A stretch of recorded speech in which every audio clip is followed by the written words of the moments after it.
Hey buddies, welcome back to another episode of Buddy Talk with me, Paul Palelli, here on See Today. And as you can see, I'm not at home. We decided to make a little bit of a road trip. We're outside of Jakarta near Bogor. In fact, as you can see, we have now arrived at the School of Government and Public Policy. And today, we're going to try to catch up with one of its founders, Pak Gita Wirjawan. Very interesting person.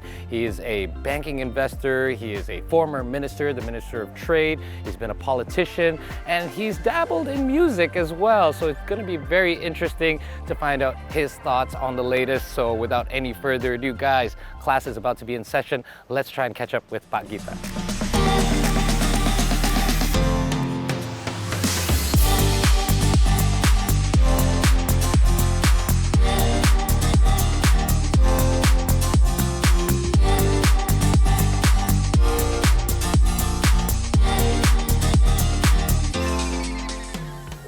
All right, I'm now with Pak Gita Wirjawan. Pak Gita, thank you for your time with us here today. Welcome to Buddy Talk. Finally get to meet you in person. We did connect once online before last year. You have an extensive background. You're not only a banking investor, you've been a former minister, politician, YouTuber. I want to ask a little bit about that last one, actually. What kind of steered you in that direction in particular when you started your YouTube channel? It started out a little over 2 years ago as an idea experiment. Okay. Involving guys at the school where I spent a lot of time at, policy school, and the guys at Vicinema. And I told the guys, look, let's come up with something that's educational, different from, many others. I don't care if it gets viewed by 2 people, but I want to make sure that the Indonesians, learn as much as possible about topics that are so divergent. I want to talk about genetics, geopolitics, entrepreneurship, economics, spirituality, you name it. And I want to challenge the Indonesian people, within reason. And I want to size up as to whether or not they can catch up. And if they can, then I think it's gratifying to know that, but it's also a reinforcing element for us to be a lot more optimistic about the future of Indonesia and Indonesians. True. So it started out a little over 2 years ago. Nice. Let's have a walk actually, because it's my first time being at Okay, SGPP. thank you. It's beautiful here. The weather is nice, and it's obviously very suitable for us to be outdoors today. Let's talk more about it's a little bit warm at this time of the day, though. The YouTube channel description says a proud Indonesian who's on a mission to find the best narrators to help tell the story of a country and the region's bright future. That's pretty much what you mentioned already. But you also mentioned that this was an idea experiment. Correct. What would have been the target of the experiment? What were you trying to accomplish? Find as many smart Indonesians as possible. Okay. And we have, and we've just discovered. We didn't think we were going to be able to discover this many. And we've discovered also that there's a lot more to be discovered, who know, so many things, so many different topics. And that is, I think, what, serves as an impetus for us to work harder at it. And the result has been tremendously different from what we anticipated. And that's even more impetus for us to move forward. Right. Yeah. Our team actually brought something. This is a little surprise, so we usually like to give our guests a little bit of a surprise. Okay. Could you open it and have a look and see what's inside? What is that? It's a mirror. It's a mirror. Very interesting. My team has interesting ways of selecting their gifts. So this was something that can be used. This can be something that can be used as a tool for public speaking. In fact, this is something that you've done before. Yeah. Why are you laughing? I do this every day, man. So this is actually a trick that can be used. So tell me a little bit about what's behind it. So I was not a very good public speaker decades ago when I first started my real job. Before that, I was washing dishes, and I sucked. I find in talking to clients. And my former boss was very good at it. Thank you. He told me, dude, just look at yourself in the mirror and start talking for about 15 to 20 minutes a day. Really? And I did that, and I grew in a positive way in terms of my ability to speak more confidently in front of clients or anybody. And I still do that until today. What were you trying to get over? Was it nerves or was it Don't just know. execution? I got stuck. My lips were stuck whenever I was in front of a client. This would have been 1989, long time ago, okay. man. And ever since then, I've picked up on this. I've gotten a little bit better since then. And I tell people around me, do what I did. See if it works. If it doesn't, then blame me. Does it work though for and if others? it works, you don't need to attribute it to me. Right, okay. Has anyone told you that it's effective? Yeah. Some Yeah, people have come that's back to good. me. It actually works. I never tried it. I never thought of that because I thought, well, what would be the Well, point? 'Cause I you're know probably a lot more of a natural than I am. Well, I'm a little bit of an introvert, but I'm an introvert extrovert. Would you consider yourself the same? No, I was an extrovert in certain circles. I was in sports and teams and stuff like that. I was okay communicating with my teammates, but in front of strangers, I got really tight-lipped and I've gotten over the hump. Yeah, I think sports was one of the ways I got over my introvertedness Okay. too as well, because Okay. then I was able to, I think that brings a little something out of you because of the adrenaline as well. Let's go back to Endgame. What's behind the name? Because it's an interesting choice. of It names. was recommended to me by the team because that's the question I always ask anybody I interview. Where do you want to end up? I even tell my nieces and nephews, don't think about where you're going to be when you're 30. Think about where you're going to be when you're 50 or 60. Start thinking long term. And when I interview people for work and stuff, what's your end game? Where do you think you're going to be when you're 50 or 60? And that got those guys into thinking about long term as opposed to short term. And that's really the reason for naming this end game. So as you asking the guests that you've had on, has any of them ever thrown you off with their answer when you ask them? No. I mean, I've met spiritualists, I've met geopoliticians, I've met geneticists, I've met economists, I've met so many people from different backgrounds. They never threw me off. I mean, they gave me a new idea, but didn't really throw me off. Yeah. So how involved are you in the creation of the content itself? Very you much. have your team, yeah? Very much. We're very selective in choosing who we call, to have a conversation with me.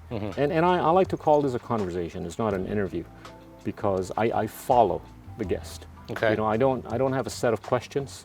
I just follow. I start with a question that pops out of my head or my heart as the camera starts rolling, and I just follow him.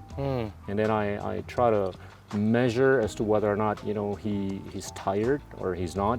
To the extent he's tired, I'm probably going to ask one more question and we end it. Oh, okay. But luckily we've been able to survive with being able to make this a long format, 1 to 1.5 hours, some even approaching 2 hours. So that I think is quite enriching. I do hope though at some point we could have a conversation that would last 4 hours, because that I think would take us to a different level where we can go deep. Into whatever he wants to talk about or whatever she wants to talk about. I guess that open format works that way as well. If you don't go in with a planned script or list of questions, then the conversation could pretty much go anywhere, right? Yeah. Most recently, this was actually brought up at the G20 in Bali as well by President Joko Widodo. In regards to digital illiteracy or literacy in Indonesia, depends how you look at it, what's your view on where we are when it comes to our digital I'm a lot less worried about illiteracy. Okay. I think we're literate, but I'm more worried about what literacy can take us to. What do you mean?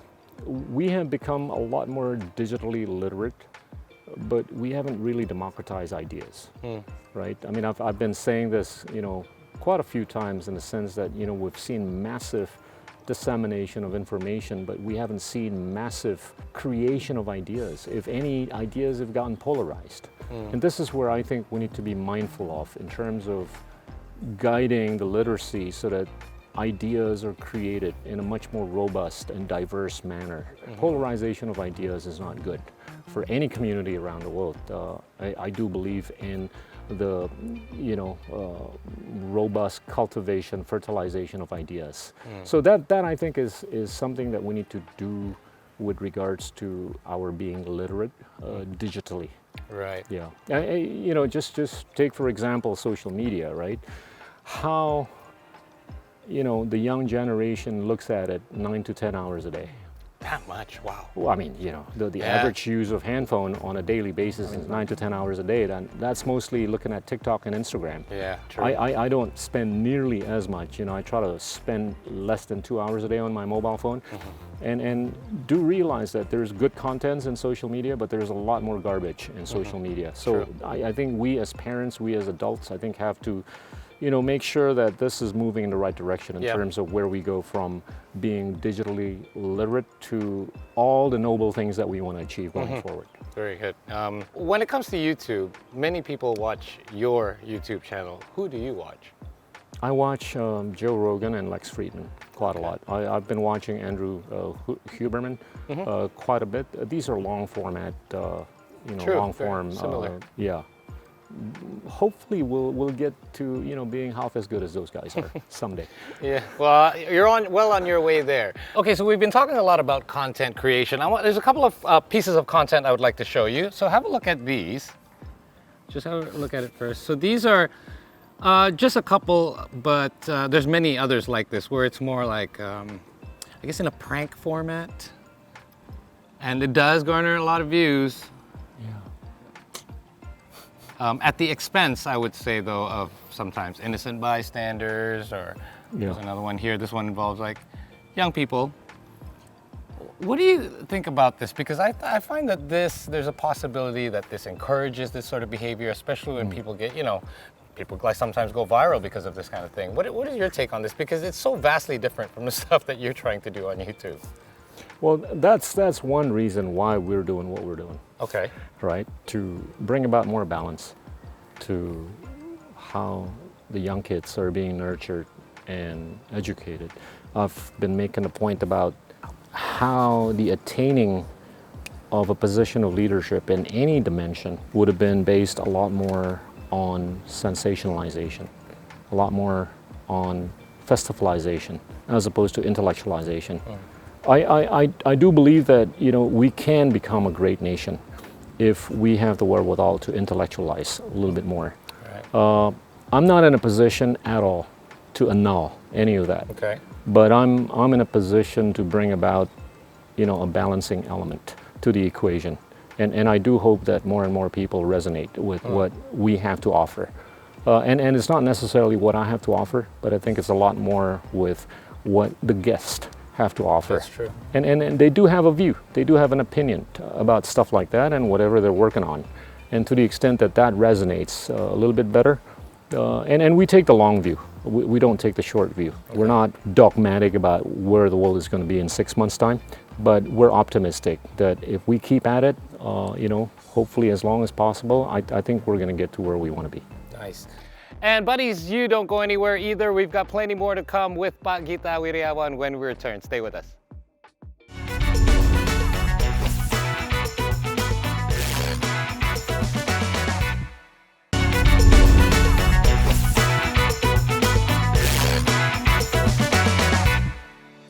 Welcome back to Buddy Talk. I'm still here at the beautiful campus, SGPP, alongside its founder, Pak Gita Wirjawan. So, Pak Gita, one of the things that I wanted to ask you about when it comes to your channel is you often talk about stoicism. Now, I did my research and I still haven't fully wrapped my head around it yet. What is stoicism for somebody like me in layman's terms? It's really about trying to be better. Okay. Essentially, be a better person. Right? And you can splice it into different parts. One big part of it is the ability of anybody to accept the non-permanence of the state within which, he is or she is. A lot of people go through tremendous despair because they think that despair is permanent. Okay. And once he or she realizes that that's something that's non-permanent, he has or she has become more stoic. The second part of it is really to be a better listener than a talker, right? And we live in an era where I think people get, number one, a little too opinionated, a little too polarizing, and less of the ability to hear what the other person has to say. And I do believe that once we reach a point where we can actually show the ability to hear, if not listen, to the views and opinions of somebody that you have the most dislike for, that I think is the ultimate. Okay. Right? So at the end of that is one's ability to agree to disagree in a very respectful manner, in a very amicable manner, in a very, cordial, friendly manner. So those are, I think, some of the things that, I've been trying to tell my family members and the people around me. But the most important part of it is really the impermanence, if not the non-permanence, of a state that you're in. And how long have you been kind of practicing that in your life? Basically? Well, just the last few years. I've been, after my morning prayer, subuh, I meditate. I've been meditating for about 7 or 8 years. Okay. And then I go through this process of not cleansing, but just sort of like coming Resetting? to peace. Coming to peace. Okay. With whatever creates some sort of imbalance in my life, or imbalance in the elements or, people around me. Okay, a lot of the things that you mentioned when it comes to listening better, or just being generally respectful of other people's opinions, even though they're not our own, seems to be opposite of what I'm seeing happening lately. I don't know if it's because of social media or everyone seems to have a voice. Are people actually changing in that way? Do you see, or is it just because there's our platforms that we are seeing this happen now, and where we did not have that before? At the moment, I don't think they're changing for the better. Okay. By way of the emergence of social media. And I'm not here to pontificate what goodness or badness will be there. But I do believe that this is sort of like an episodic stress that humanity is going through. But I do believe that if more and more people learn about the concept of stoicism, then you can, I think, make improvements upon a pre-existing condition that would not have been ideal. Like I said earlier, social media, I think, has polarized conversations to the point one would argue it's correlated with rising cases of depression, anxiety, even suicides all over the world. And one practical step you can take is to just drop your handphone, not look at it for 9 or 10 hours a day, right? As simple as that. Yes. I think the onus is upon us as parents, as adults, to make sure that the people around us use the handphone as little as possible. That, I think, will mitigate whatever risk that humanity has been exposed to. The last bit of stoicism really is about not being able to be sympathetic, not being able to be empathetic, but it's really being able to otherize, to put yourself really in the heart and soul and body of that other person. Okay. Being sympathetic is putting you still outside. Being empathetic is still putting you outside that person. But being able to otherize is really almost completely putting yourself in the body, soul, and heart of that particular person that may go through some sort of despair. Wow, I can't imagine a lot of people being able to do that. Not easy. Yeah. Not easy. Because everyone can relate, I think. Yeah. But when you get to that point, or when you get near to that point, I think you have some ability of showing tolerance with certain things that would have been somewhat intolerable. Right, indeed. So would you say that your time with the government, you were the Ministry of Trade at one point, when you left that office, is that part of your process in No. kind of implementing stoicism in your life? No, I mean, by the time I checked out, I was done. I thought I was done, and I'm not going back. And I'm a big fan of Miles Davis and Jimi Hendrix, so I've been a big fan of jazz. I do all kinds of musical genres, but I think in jazz what I've learned is to really take on new dimensions, improvise. And right now I'm in that later stage where I want to spend a lot of my time in the academic domain, just giving back by sharing my thoughts, ideas, and whatever. Indeed. We've got, I'm going to ask you a little bit about stoicism in films.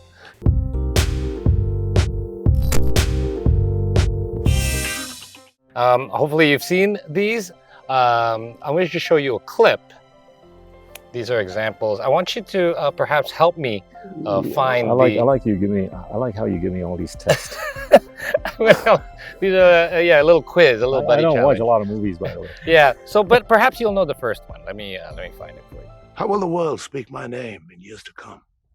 Will I be known as the philosopher, the warrior, the tyrant?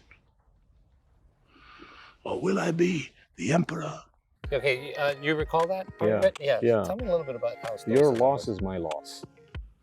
Your victory is not necessarily my victory. That's the philosophical point that was made. Okay. You know, I suffer your pain. If you're in pain, I suffer your pain. But if you're in gain, it doesn't necessarily have to accrue to me. But can. It can, but it's your gain. Okay. That's stoic. It's very unselfish. Absolutely. Being able to otherize, but not necessarily weatherize. Okay, makes sense. Right? Yeah. So I think that's really, you know, the point that came out of this conversation. Right. So, could you give me an and example? And the other point that came out of this movie, which I thought was great, was, you know, he was not interested in providing entertainment, but the public was interested in entertainment. Mm-hmm. So he entered this Coliseum to give the entertainment to the public, but he was more interested in basically avenging the death of somebody that he had worshipped, you know, before. Right. Yeah. You know, it is a very interesting perspective. I've seen this film probably 3 times, and I never caught that part of it, or perhaps I never looked that deep into it. Text me next time. But perhaps all these examples are around us. What do we need to do in our lives just to see them more and to help us understand it a bit better? Because like I said, even I understand the dictionary definition of it, right. But to see how it happens in my daily life or to make it happen more often, it's still a bit challenging for me. What can we do to implement? Read books. I see an episode right now where people are just not interested in reading. You're right. You know? And I talked about this with a very prominent spiritualist just yesterday. He is of the same view that the young generation is just not showing the kind of propensity to read books like the older generation. And this, I think, will be, you know, manifested in the next 10 to 20 years in terms of the quality of leadership that we're going to be seeing, especially at the rate that we tend to continue to sensationalize and festivalize narratives as opposed to intellectualize narratives. That I think will bring about, if people read more any topics, that will bring about, I think, a higher wherewithal to pick up, you know, elemental points of any story that they look at. What is it about reading books? I mean, I'll be devil's advocate here. Couldn't I say that I can just consume, if it's just for the sake of getting information, I could get the same stories or the same information, if not more, online, let's say, on my phone. Well, I made the point earlier, right? There's been massive information, but there's not massive idea creation. Good point. Right? When you read books, you don't just get information, you get ideas. And people always ask me, do you buy nonfiction or fiction? I always buy nonfiction. Okay. Ironically, I can actually imagine better by reading nonfiction.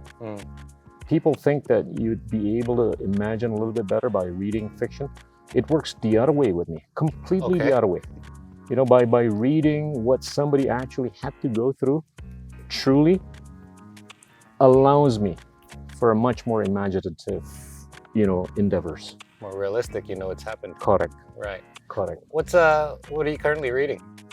I just finished a book called The Grand Transitions. Okay. It's really about the epochal transition of the planet and humanity through the lenses of the environment, the economies, energy, population, demographics, and all that good stuff. It looks into the possibilities that could occur in the next 100, 200 years by way of what we have seen in the last few thousand years. Right. I have to admit, guilty as charged. I should be reading way more than I actually do. I myself have fallen victim to I'll just get my information the easy way. 3 recommendations for re-beginner or re-reader like me, somebody who just wants to get into books again. Books? Any good ones? Yeah. I've said this many times. The first one is Range. Range, okay. It's written by a guy by the name of David Epstein. Okay. The second is Doom. Doom. Written by Neil Ferguson. Okay. And the third would be The Grand Transitions. All right. I would have mentioned The Next Century, written by George Friedman. But these are books that I think give perspective about what's happened and what could happen in the next long duration. All right. So is it okay to read them in ebook format, or do you physically have to? I like physical papers. Okay. For some reason, it goes to my brain a little bit better. You digest so it I got rid of my Kindles. Okay. So. Yeah, I find that on an ebook, I skim. I end up skimming. I don't know why. Is it because it's just easier to get through it? I don't know. All right. So I need to get myself some paperbacks or hardcovers. Be good. All right. Gita, I want to see more of this amazing facility. Why don't we just take a walk and while we continue our conversation. We'll be right back with more from Gita Wirjawan when we return here on Buddy Talk.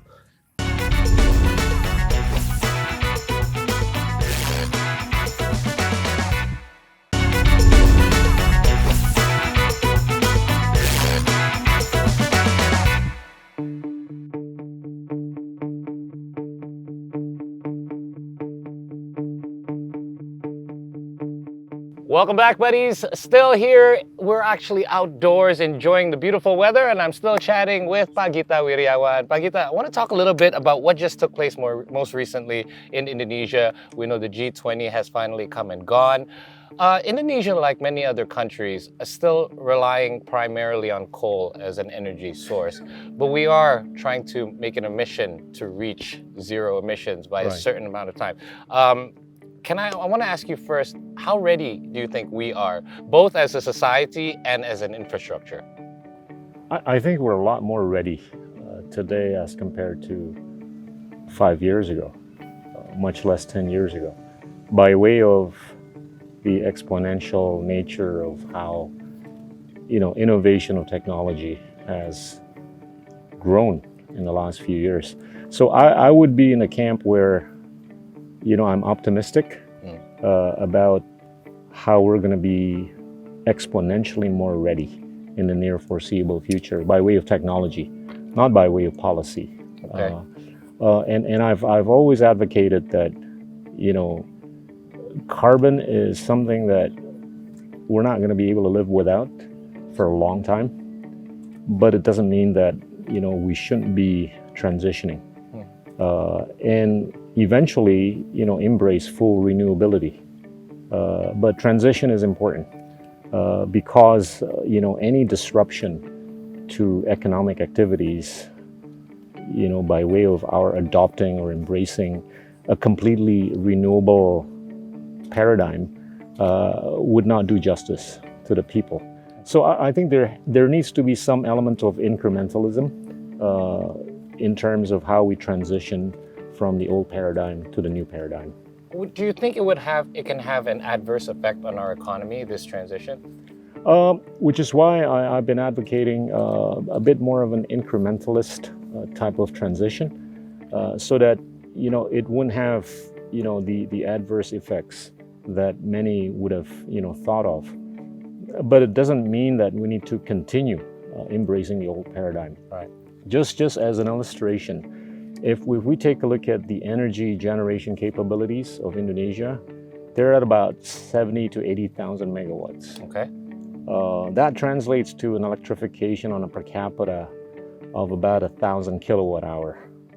If we want to be a modern nation, we need to be electrified to the extent of at least 5,000 kilowatt hour. Singapore is at about 10,000, so they're at 10 times. Okay. So for us to go from 1,000 to 5,000, that means we have to multiply the electric, power generation capabilities by 5 times. So that means going up from 70, 80,000 megawatts to about 350 to 400,000 megawatts. Right. Now, if we take a look at or consider the fact that we've only been able to build 3,000 to 3,500 megawatts of power generation capabilities per year, that means it's going to take a long time for us to become a modern nation. Mm-hmm. So this, I think, is a point that we need to embrace, so that we need to think about scaling up. Mm-hmm. And scaling up, I think, is important, but it also means that we have to incorporate new types of power generation capabilities, which are hopefully a lot more environmentally friendly. Which goes back to technology, like you said as well. Correct. The faster the technology will be here, then the faster we can make the transition. Correct. So speaking of time frames then, how realistically are we in reaching this, in your opinion, like the 2030 time frame or even the 2050 time frame? I'm not very optimistic about 2030. I mean, if we go by, what would have been adhered to in Paris, we would have to cut down our carbon emission by 50%. By 2030. I don't think that's a realistic goal, but it's a lot more realistic by 2040 and 2050, where we have to reach, carbon neutrality by 2050. I think by way of technology, I think it's a lot more realistic. So I think we have to embrace, that sort of realism in making this necessary transition. But we also have to be cognizant of the fact that we have to scale up. And there are other alternatives of power generation capabilities that are scalable and that are also environmentally friendly. Right. So since you have a background in investment, would you say this is a good time for investors right now to get in while the transition is about to take place? I think in general, it's always a good time to invest in Indonesia. I mean, if we take a look at, the foreign direct investment in Indonesia on a per capita per year basis, it's tiny. It's at about $100, and compare that with Singapore's FDI on a per capita per year basis of $16,000 to $19,000. So there's only upside here for Indonesia, and this is a place that I think presents enormous opportunities.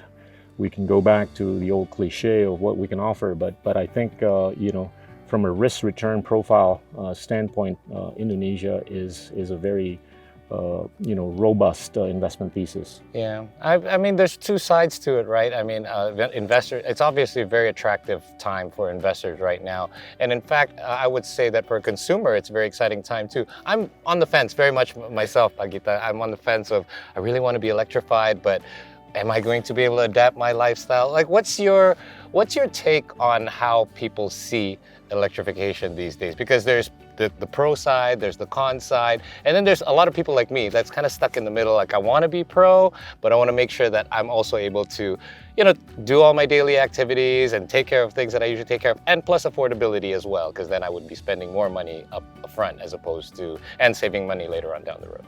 I think there's a bit of an irony within, the community of those that want the planet to be somewhat safer from environmental damages. The irony lies within the fact that as much as we want that to happen, we still emit carbon. Yeah. Right? I mean, if we want to be completely environmentally friendly, we might as well just walk to work. We might as well just, turn the candle on. Right. As opposed to turn on the electricity at home using traditional paradigm. Which is why the point of contention through transition is important. We need to make sure that, this is a developing country that still needs to grow. So every bit of change, I think, needs to make sure that there's not too much of a disruption from not only economic activities, but lifestyle, within all communities in the country. Specifically with regards to, mode of transportation that would have been electrified, I would embrace that sort of paradigm, because it is happening at the downstream level, but it sort of like not only forces but reinforces the new paradigm at the midstream and the upstream. So to the extent that the downstream would have reached the kind of efficiency and effectiveness from a cost and user experience standpoint, then we need to basically worry about the next steps within the midstream and the upstream. So I think that would be a good start, Okay. in terms of embracing a new paradigm in the context of mode of transportation. Right, and obviously we do know that the G20 really kind of helped Indonesia be launched into the world stage, especially when it comes to these issues having to do with climate change or electrification. Next year, we'll be heading on the Southeast Asian, Correct. the ASEAN. How important do you think that is in order for us to continue the momentum that we've already carried over from G20? It's very important. I don't think we lack narratives. We just lack execution capabilities. Okay. And this goes back to the earlier point of our FDI. The G20 was a hell of a momentum creator and a moment creator, to the extent that we're going to be playing this host for the ASEAN Summit in September, which will dovetail into the G20 in India. I think we need to keep pounding the table with regards to some of the climate, related initiatives that were announced just a couple of months ago. I do believe that we need to make sure that we are hospitable to capital formation. We are welcoming of capital formation that comes from all over the world, and I've made the point that we do not have as much capital as other countries, and the developed economies around the world are sitting with tremendous amount of liquidity, amounting to about 90 to 100 trillion dollars of liquidity. That needs to be tapped into, and we need to basically enforce and reinforce more and more narrators from Indonesia to make sure that these initiatives that are environmentally friendly will be attached with liquidity, if not capital formation. That's right. I personally am looking forward to seeing how these issues are followed up, because a lot of things are always usually discussed at these summits, and a lot of proposals and promises that we need to make sure are being followed up on as well. Yeah, appreciate your take on this. We're going to take a short break here, buddies, but don't go anywhere. We're going to talk more with the one and only Gita Wirjawan when we return here on Buddy Talk.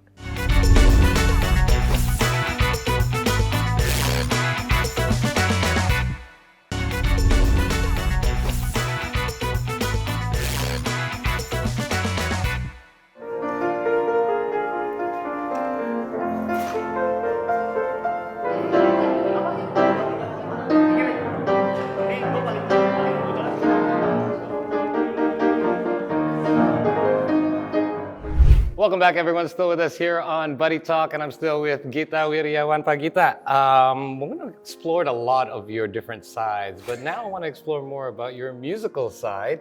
You do have a background in music. You're well versed in not only playing music, but also producing music. But first, I want to start off by asking you, do you think you can guess what are the top 3 songs on your Spotify or playlist, your streaming playlist, or your phone playlist, anything that you normally use? What would you think they I'd would be? pick Cantaloupe Island by Herbie Hancock. Oh, nice. And then Spain by Chick Corea. And then Sound of Music. Oh, that's my favorite. It's a very things. wide variety. Yeah, Right. yeah. Those are favorites in the sense that I like to play them when I hit the piano or any musical instrument. I see. Doesn't mean the others are not favorites. Definitely. Well, it's tough to just choose 3 sometimes. Yeah. So you've helped produce music for Tompi, Dewi Lestari, as well as Smash. This is also there's quite a wide range there Right. as well. What do you look for when you, first say, want to choose to produce for somebody? When I spot a star that needs to be brighter, it doesn't necessarily have to be in a certain galaxy. Okay. It could be in any galaxy. So that explains the wide array of musicians and musicalities that I've been not only fond of but supportive of. And it goes with some of the other things that I've been doing. So I don't pick any particular genre. I don't pick any particular taste. As long as I know he or she can be a much brighter star. What do you mean when you say brighter? What is it that could be? What is that potential that you see? I mean, if I talk to a person and I think he or she is somebody that could make a difference in a bigger way than whatever he or she was doing, then I would support that particular person in whatever dimension he or she is doing. Nice. Pretty much that. Yeah. Okay, so I've got we've reached another sort of our challenge segment. So I'm going to play a few songs for you. They're man. by local artists, obviously, and I want to get your opinion. Do you think you would be a producer for any of these musicians? So let's have a look. It's called Yes or No. We're going to play the song for you. The first one is by Ardhito Pramono. You familiar? Oh yeah. Okay, let's have a look.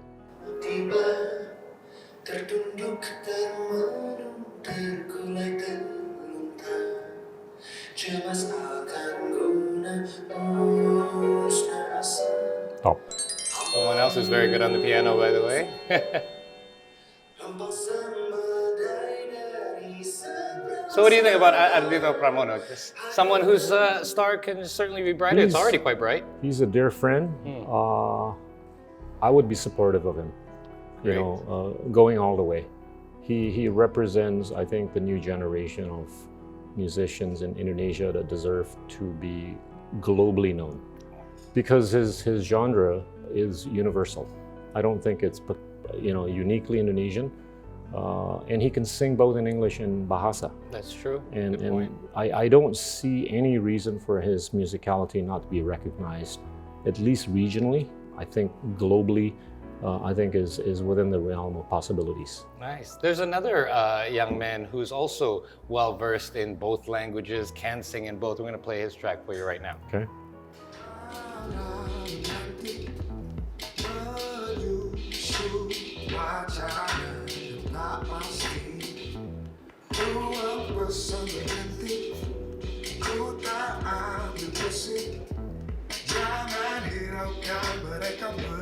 Who's this guy? This is Teza Sumendra. This is his latest single, Introvert. Okay. He has this very distinct kind of like a deep, raspy kind of voice. Yeah, and a bit of this a is one my hip hop favorites. also. Yes, he's sort of that R&B genre. R&B, hip hop.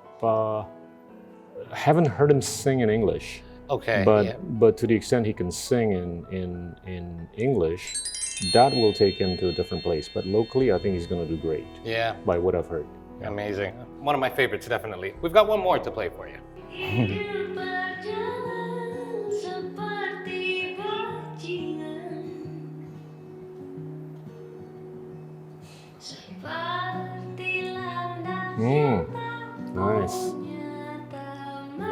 This is Bertaut by Nadine Amizah. Okay. What are your thoughts? Excellent. I like it. It's got a bit of a folky tone, and this is the kind of stuff that sells in the US and many other parts of the world. I think this will do well. I think all three of them will do well. What is the trend that you see these days? I'll give you an example. What I see is a lot of young artists these days not only are well versed in either language or their music sounds very new, but they seem to have a message. They seem to be more expressive these days. Right. They're very kind of like open about their own lives, using their own lives to relate to their music. Do you see the same trend? Absolutely. And I see the same trends in movies, right? In movies, what is universally marketable and applicable would usually revolve around family themes, which I think would do well in songs. And of course, love stories, right? But I think family themes are what resonate with the whole world. It can be in Korean, it can be in Javanese, it can be in Dutch, it can be in English. But to the extent that it's a family theme that's very universal, I think it resonates all over the world. Love story has always resonated to everybody around the world, in spite of different languages being used to sing or to narrate through a movie or whatever. I would make a suggestion. What I do see as compelling in music is sort of like a hybrid or a combination of either funk and R&B or jazz and hip hop. That's already happening in some parts of the US. I see this mushrooming in some parts of Chicago, in some parts of LA, to the extent that I think the Indonesians can, embrace that sort of a hybrid or a combination of maybe dangdut with hip hop or Middle Eastern musicality with dangdut and jazz or R&B. I think that would be really profound. I completely agree with you. And plus, with the connectivity of the internet these days, Indonesian musicians are exposed to something immediately, just Right. as any other. If you're in the UK or if you're in the States, it doesn't matter anymore. It used to be Absolutely. very tough to get your hands on music that was unreleased or just released. But nowadays, it's all worldwide. Everyone's on the same Correct. platforms. Correct. So you did mention movies, so let's segue into that a little bit. What caught your attention initially about V-Cinema for an investment? You know, Anga came to me with Glenn and Tompi. Mhm. And Tompi and Glenn, the late Glenn, you know, had higher opinions about me than Anga at that time. Okay. And that would have been because of some perhaps lack of comprehension about what I had in mind. And as soon as we sat down with Anga, we hit it off. You know, we talked about philosophy, we talked about geopolitics, we talked about history. We didn't talk about movie making for the first couple of hours. And the second meeting was basically just, you know, the rest is history. And I never bothered to ask questions about whether or not his first movie was going to make money, because his first movie, which would have been Cahaya dari Timur, All right. was just an amazing piece of story. You know, it's about, you know, what happened in Maluku, and it was pacified by way of the unification and unity of these 13-year-olds who came from both Muslim and Christian backgrounds that brought about peace for the whole of Malukus. And I thought, you know, this is the kind of story that I like. This is the kind of story that I think Indonesians need to hear, without even, you know, talking about whether or not it was going to be, you know, making money. Profitable, right. And it ended up, you know, being a very commercially robust proposition. And ever since then, you know, our partnership with Anga and the late Glenn would have been fantastic. And the cinema has been consistently producing, I think, good stories. It's You know. interesting that, you know, the bottom line wasn't money in the beginning, but yet it turned out to be profitable anyway. So a lot of people say if you Yeah. follow your heart and you follow your passion, sometimes that'll all fall into place later You on. follow Do your believe heart, that? but you got to follow out with execution. And that's True. I think, what differentiates Anga from others, and a lot of successful people from others.